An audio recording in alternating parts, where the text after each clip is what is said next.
90.3 WHPC now presents Law You Should Know. The law affects every aspect of our lives, our home, our jobs, and our recreational activities. Now, learn about the law and how to protect yourself against the loss of your liberty or property, and learn how to stand up for your rights and seek compensation when you have been wronged. Your host for Law You Should Know is attorney Kenneth J. Landau, a past dean of the Nassau Academy of Law, and frequently lectures to lawyers on ethics and avoiding problems with clients, and to the public on how to choose and use lawyers.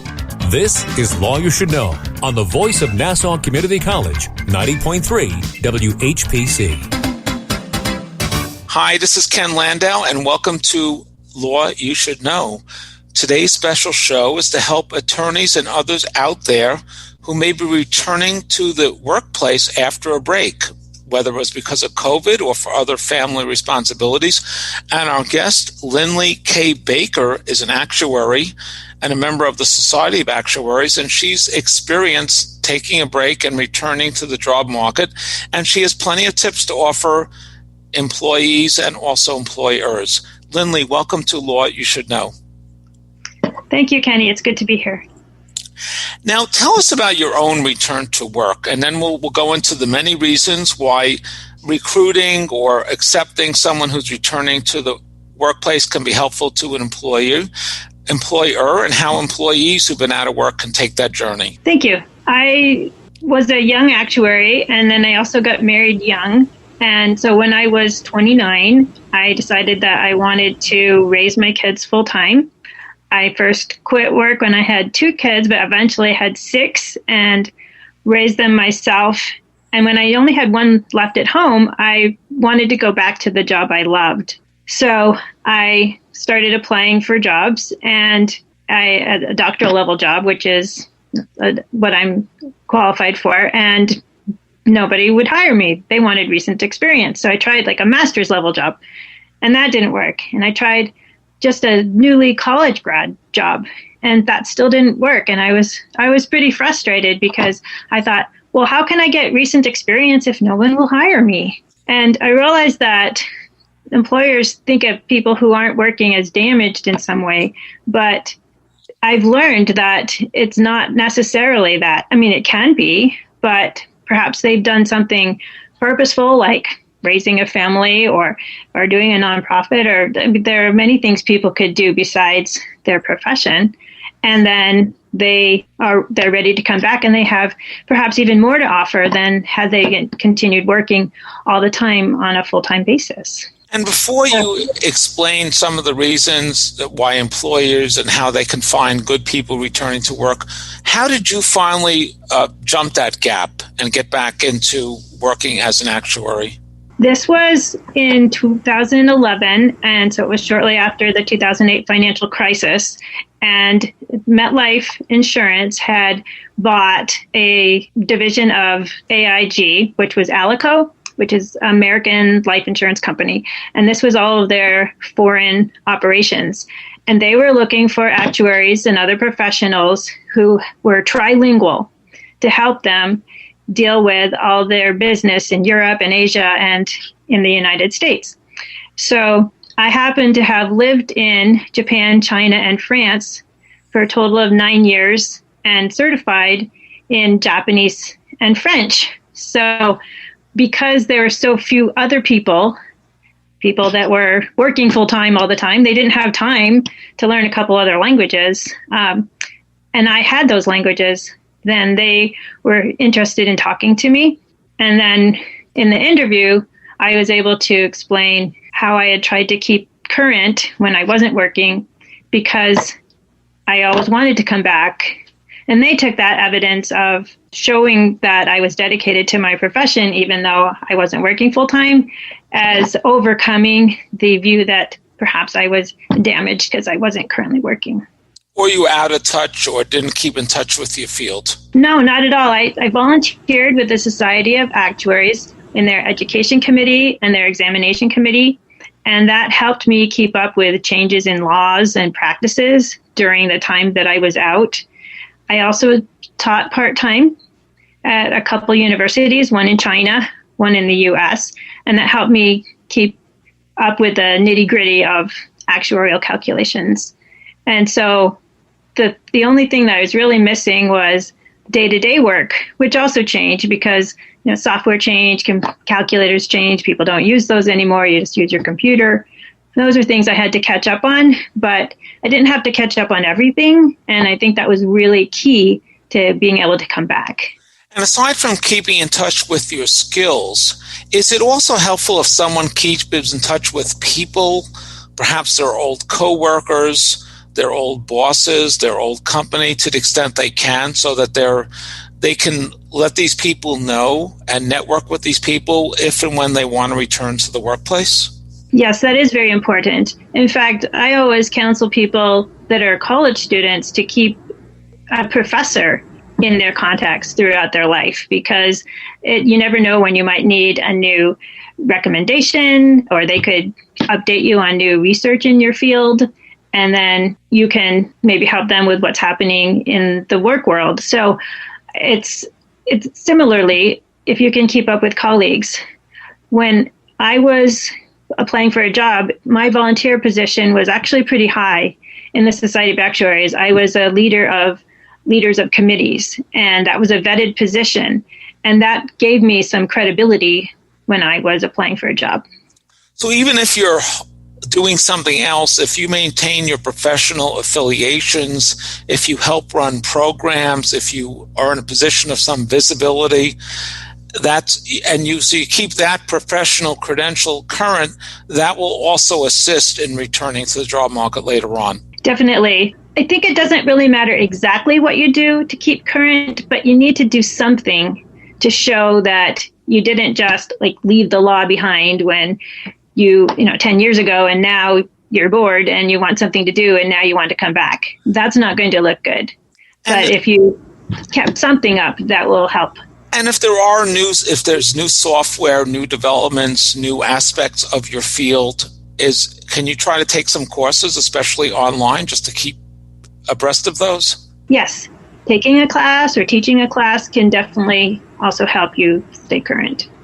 And especially if it's an in-person class, you can also network with the people in your class, network with the teacher about other courses available to you, maybe share your plans with them, and maybe they can give you some career advice or let them know about opportunities or other connections they might have. Exactly, because part-time volunteer work is possible, but you might even run into some part-time paid work. Maybe you could work half a day a week and you'd be happy to do that, and someone would be happy for your work. Because employers are becoming more flexible, especially where there's greater demand, or they may need someone with your expertise.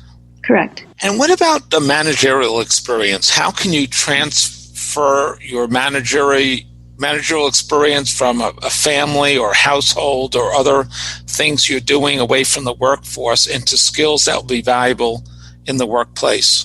Well, as a mother, you're a leader in the family, and when you're just working as an individual contributor, you're not working on leadership skills. So you can gain skills from organizing your family, making sure all the children have everything they need. I mean, there's so many aspects of motherhood. It's their education, their socialization, their nutrition, their health, etc. And that's a big juggling act to handle. And if you can do that, then that's going to give you some experience handling grown-ups. I mean, you'll have to handle them differently from how you handled your children. Well, grown-ups may behave worse than children. well, they could, but I mean, it's a different dynamic. But that's part of the leadership is the organization. But it's also the nurturing, because what you're trying to do with your children is you're trying to help them become the best people that they can be. And a good leader will help the people who work for them become the best workers and best people they can be. So that's a similar skill as well. And Google has found that there's a TED Talk, Hire a Mom, by one of the vice presidents of Google, saying they have found that these soft skills that mothers learn through nurturing, through leadership, have really helped people who come back to be good team members and good leaders. And I just want to say these days it could be a mother or father. Well, definitely. That was just that particular. I understand. And also, above all, the stay-at-home mother or father is a problem solver for all the reasons you've mentioned. And that's what you want in the workplace. You want problem solvers. People who can just get the problem solved, the problems of the company, the problems of the team, the problems of the clients, and to advocate or mediate and have is a very similar skill set to running a household, to manage other people, to channel energies, to redirect energies, and create an appropriate environment. Yes. One of the examples in my book is a couple. They're both school teachers of special education, and when they had 3 children that required daycare, they couldn't afford daycare anymore. And they decided that the husband would stay home because his income was lower.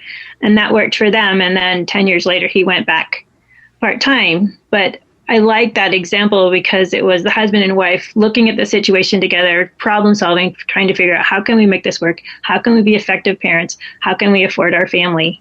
And we can all learn from that. I'd just like to remind our listeners, we're talking with Linley Baker.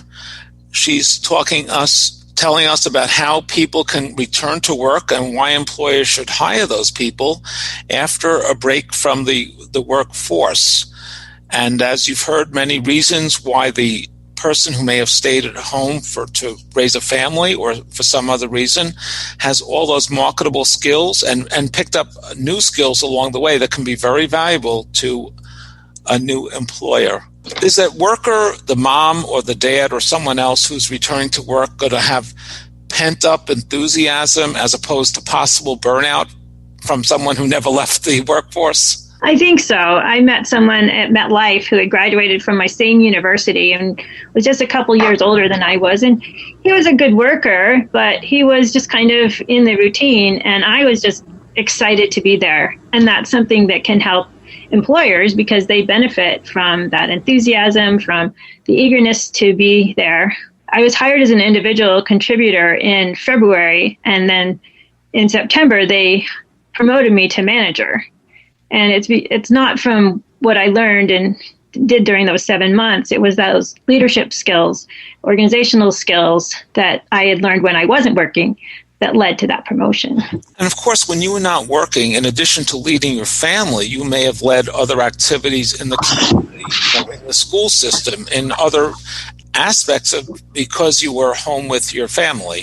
Exactly. I had time to organize things at school, at church. I ran a music festival that had 500 participants, and that was a huge organizational task. And that also gave me the opportunity to deal with a lot of different grown-ups, some of whom liked what I was doing and some of whom did not like what I was doing. And so it helped me learn how to deal with people and try to focus on facts and meaning and not deal with people emotionally. And so that also helped me. And get people to work as a team player and make nice and be cooperative and help each other.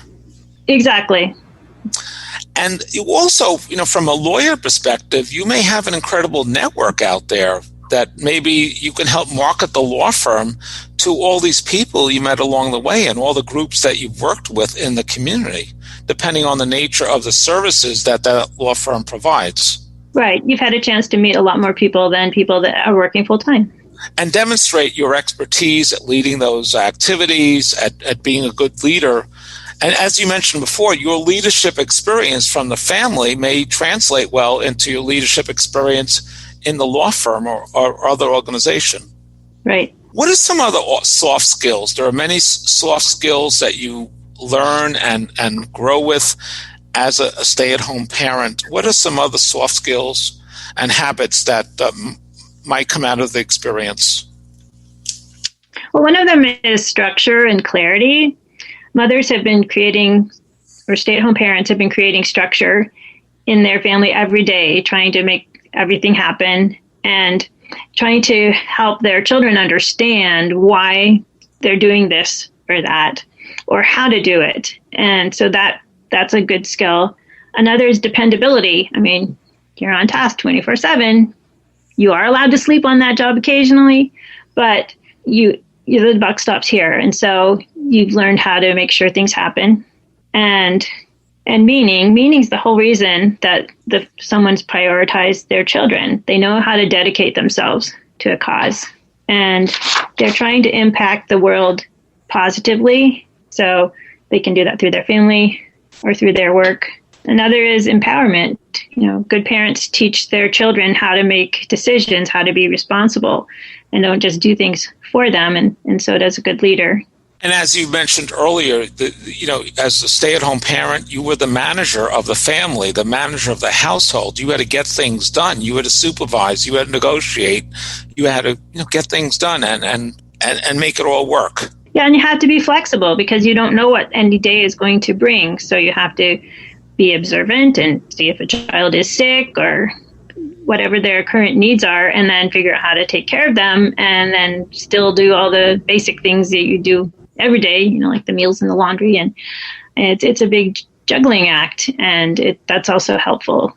And you had to manage the process. You had to manage all those activities, also be a role model, and make it educational and cooperative for everyone in that world. Yes. If an adult is returning to work and they want to find out how things may have changed, is it almost possible they should research and have informational interviews with different employers to find out how much the world of their work has stayed the same or changed, or to get other tips from them, or maybe even expand that to an internship an elder internship, just so they can see how the workplace has changed? Those can all be effective strategies. Having an internship or even having a job on a probational basis is sometimes something that both sides will be comfortable with as someone's trying to come back from a break. In my case, my interviewer asked me, once he confirmed that I really wanted to be an actuary again and not as like a support staff, which was what they were originally going to interview me for. He said, well, how long do you think it would take you to get back up to speed? And I thought about it, and I thought, well, probably about 4 months. And so he was comfortable with that, and I was too. And it wasn't a formal probation, but it was kind of understood that if I wasn't back to speed in those 4 months, then I probably wouldn't be able to keep the job. So that included like motivation to make sure I could catch up by then.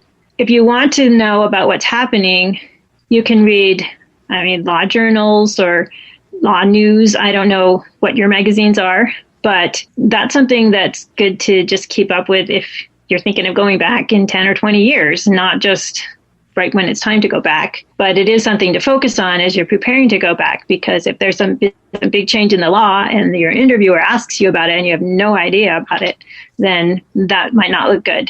So you do want to talk to colleagues or former colleagues or potential employers and find out what current issues are.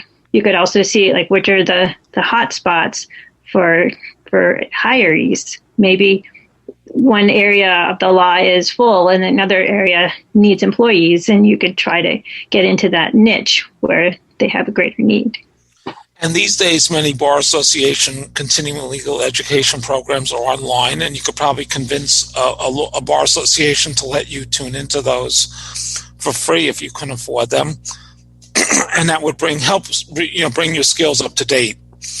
Do you have any other tips for those people who are on the employee side, what they can do and how they can make the process work, perhaps to work part-time or remotely and ease their way back into the workforce, to be a little flexible about their compensation and the type of work they do? Yes, all those are good ideas. When you're ready to come back and you want to prepare to apply, so you want to be factual on your resume, especially including anything you did to stay current with the law.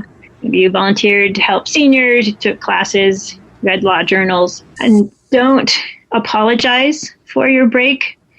You want a succinct answer. Why were you out? And they should respect you if you want to raise your kids or whatever, take care of elderly parents, whatever your need was. As you prepare for the interview, think about those questions on what you did during the break so that you'll be able to answer with them. And don't apologize, because hopefully you did it intentionally or perhaps you were required to do it. But if you apologize, then that will give them a negative sense of your break, and you want them to think of it positively. When you are thinking about reporting on your work for your interview, include the passion, what you enjoyed about work when you worked a long time ago, and show your prospective employer how this can benefit them. And take cues from your interviewer while you're interviewing about how much of your break you should mention.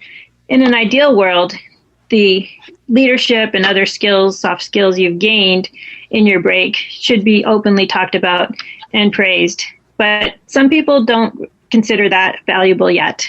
So take cues and talk about it only as much as it's going to benefit you. Can you think of other ways that why that person was taking time out, maybe including their motivation, their passion, their energy, why those are beneficial to a new employer? Yes, because I think my employer was surprised about how I performed. I mean, it didn't take me 4 months to contribute. It was only a couple months in when we were trying to work on the quality of our computer models. And I had the idea that we could look at software engineers and what they do. And my boss's boss, I presented this idea to him, and he said that it was amazing. And he said, everybody else in the department thinks that actuaries are the only smart people in the world, and they have blinders on like a horse. And he liked how I could think about the big picture. So it's a lot of what you bring from the break can help you think and not be in the rut and the habit of the work, and come to better solutions and better ideas. If someone applies for a job after a break and they're turned down, what should they take away from that? Should they find out what they can do better, what kind of credentials they can try to add to their resume to be better qualified next time? Whenever you're turned down for a job, you should ask them why, and hopefully they'll share with you the reasons, and that can help you. I mean, there are some firms that will just not consider you because of how many children you have or whatever. And that's they disappointing. Should probably not even ask that. That might be illegal. In fact, some of these questions might be illegal, and you have to, think about how much you want to volunteer. Exactly. So when I was returning to MetLife, I knew that they knew I had taken a break for my children, because I had shared that because I thought it was important for them to know I had a good reason not to be working. But when I went to my job interview and it started with lunch, and they asked me about my kids, which I knew it wasn't totally legal, but I knew that they were just kind of trying to be friendly, and they knew I had kids. So I mentioned 3 of the kids, and then I kind of paused, and then they seemed to think I was done. And so I just left it there. And it wasn't until like 2 months later that I was talking about another of my kids with one of the people had been at that lunch with me. And she said, well, I thought you had 3 kids. And I said, I do. But I also have 3 other kids. And she was really surprised. But I wasn't willing to share that until I could establish myself as a good worker and not have the reputation of just being a mom of a lot of kids. Would it also be important to mention that if one of the kids has a problem, there's other ways you can deal with it besides you missing work, or was that an issue that should not come up? If there were, you're going to have to take time away from the work because of the needs of the children. Well, you want to try to be as responsible as you can.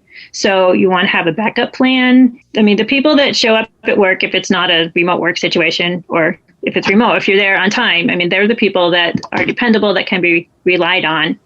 And that helps you be a successful employee, to be looked at positively by your employer. If you have a need where, like, you need to pick up your kids at school every day at 3:00 or something, but you still want to go back to work, then you need to be upfront about it. And you have to think about, well, is it worth asking for this? But you want the expectations to be there. And there may be some employers that are more flexible, and they would like someone to work, part-time with a possible segue to full-time later on. I just want to give us the name of your book again and tell us about some of the other things covered in the book. The book is called Don't Be Afraid to Do What You Really Want to Do. Reach All Your Life Dreams. And how can our listeners get the book or learn more about it? Give us your website or information on obtaining the book. My website is linfluence.pro. It's the letter L and then the word influence.pro. And my book is available on Amazon. And are there tips from your book or excerpts of it on your website? Yes. And I know that one thing you cover in your book is get the edge, hire someone after a break.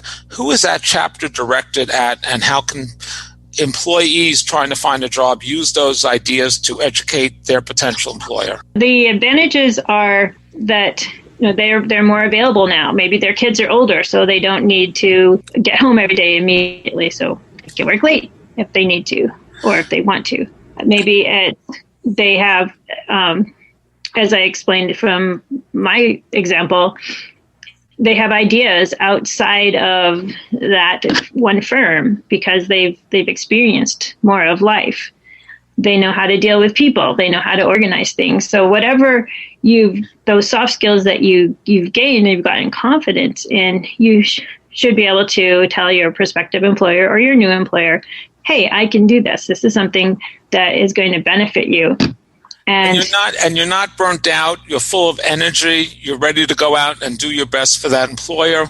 And any other family needs, you have a plan for managing. You don't really have to go into too much detail about that. And your website is linfluence.pro. Yes. L and the word influence.pro. And so it sounds like a very important and interesting topic. And I would like to thank our guest, Linley K. Baker, and who's been telling us about returning to work after a break. And it's so important in this world to both to the employer and to the employee. And it sounds like you have many good ideas in there for the employer and for the employee.